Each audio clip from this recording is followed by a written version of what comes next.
Brickmakers by Selva Almada is translated by Annie McDermott and published by Charco Press. I've said this before, but if you've spent any amount of time on this channel, you know how much I love and appreciate what Charco Press do, as they bring us into the English language some of the best Latin American fiction ever written. And Selva Almada happens to be my favourite of everything they publish. She is my favourite Argentinian author, she is my favourite author published by Charco, and this is her new novel, Brickmakers. In 2019, Charco Press published the Selva Almada novel The Wind That Lays Waste, which was translated by Chris Andrews. That was my favourite novel of 2019, bar none. It was a fantastic Waiting for Godot-esque novel set in the wild lands of Argentina. The Wind That Lays Waste tells the story of this mechanic, this angry atheist mechanic with a little, I want to say sidekick? What's the word? Apprentice.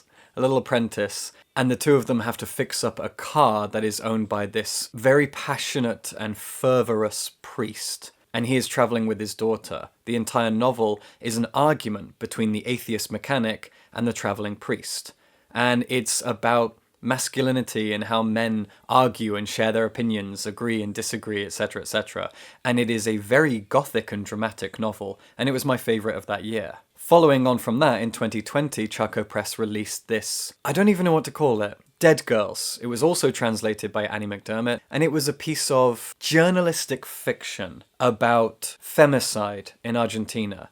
It focuses on 3 young girls who are all murdered, and it is a piece of investigative journalistic fiction that explores their lives, their deaths, how they happened, and the situation of femicide, not just in Argentina, but in the entire world. Dead Girls is a very difficult read, but a very important one. And now we have Brickmakers. Brickmakers is a novel, and it is closer to The Wind That Lays Waste in a surprising number of ways. And this is absolutely one of my favourite novels of this year, because Selva Almada cannot disappoint.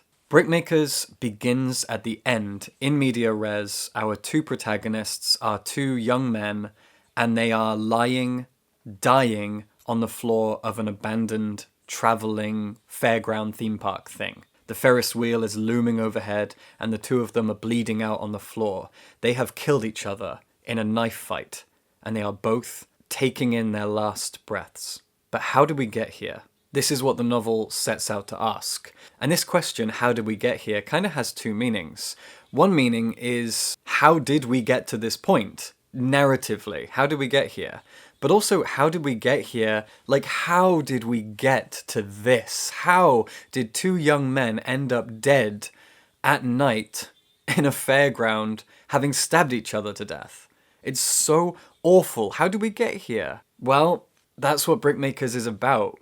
At its core, it is about inherited masculine violence. Brickmakers is about these 2 young men, but it's also really about their fathers. One of the young men is called Marciano, who is slightly nicer than the other, I guess. He's a little more reasonable, I guess, but yeah, they're both bad because they've both inherited this badness, if you like.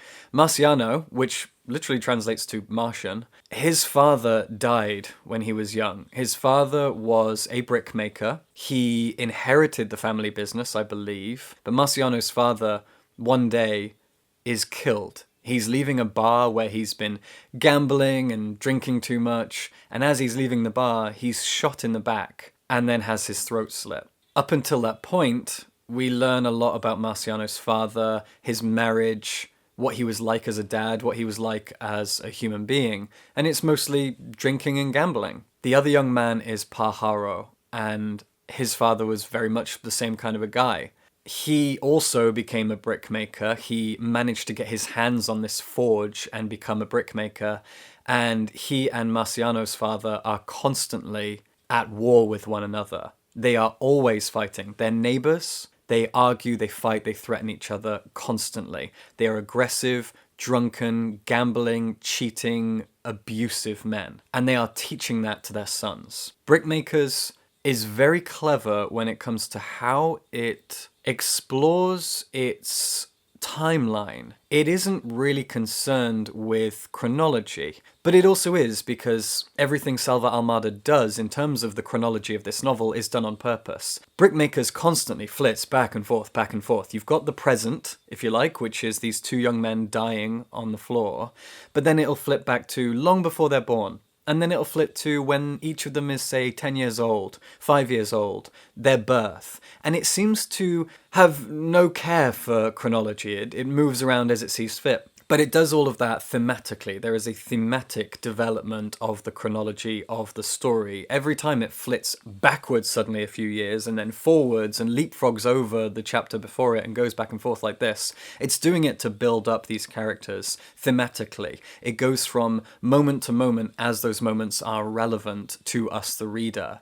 So we are learning about their fathers in the right order emotionally and thematically, but not necessarily chronologically, which is so clever. I can't imagine how Selva Almada did this. She must have had the entire chronological story of these two men and their two sons all laid out on a table, and she cut them up into pieces and started moving them around to make them thematically work, but no longer chronologically work. That's how I'm picturing it. That's how I would have had to do it. And I just think that is incredible plotting on her part, because Selva Almada is always incredible as a writer.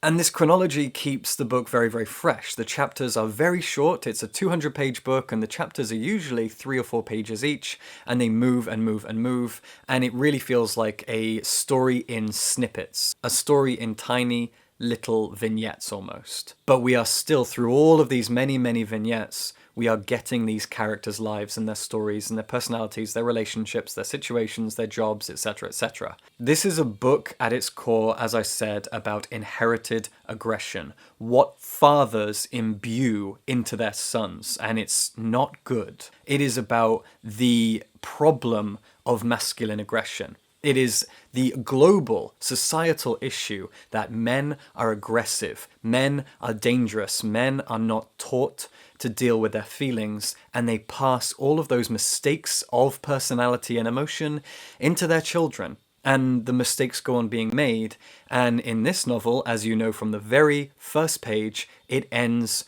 in sorrow and tragedy. But it's more than that. It's not just about inheriting aggression, it's also about class divides, it's about money. These men were not able to learn anything, these men were not given the opportunity to develop themselves and be good people. They couldn't go to school or university.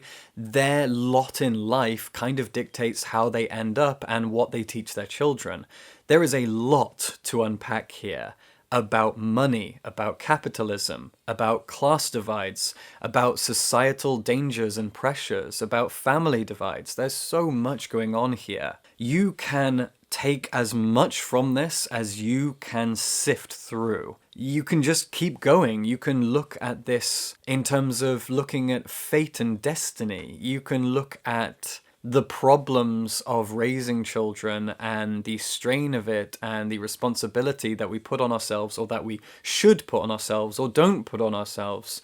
I can keep going. There is so much to glean from this, and I'll let you read it and be your own judge of what themes and ideas and metaphors you take away. But Selva Almada is clearly very concerned with the power and the danger and the aggression of men, of patriarchy, of the male in society. She is clearly very concerned with that. And it's up to you as you read this to consider where that aggression comes from, why it's an issue, how we can stop it, how we can be better.